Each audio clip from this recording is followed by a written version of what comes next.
Moi, à chaque fois qu'on me demande, je pousse tout le monde à venir aux États-Unis pour une raison assez simple, c'est que quitte à passer beaucoup de temps et d'énergie et de ressources et d'argent à faire réussir ta boîte, dans la tech, Hum, hein, je parle dans hum. la tech, autant le faire là où le marché est le plus gros, le marché est le plus prêt à des nouveaux produits, des nouveaux usages, où les budgets sont là, où les Américains n'ont pas peur du risque de tester des nouvelles choses, etc.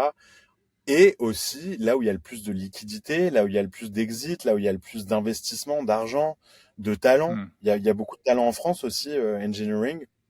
Et souvent, d'ailleurs, le bon schéma, c'est d'avoir ta tech en France et le go-to-market et l'un des fondateurs aux États-Unis. Ça, c'est ce qui marche le mieux. Ça marche encore aujourd'hui.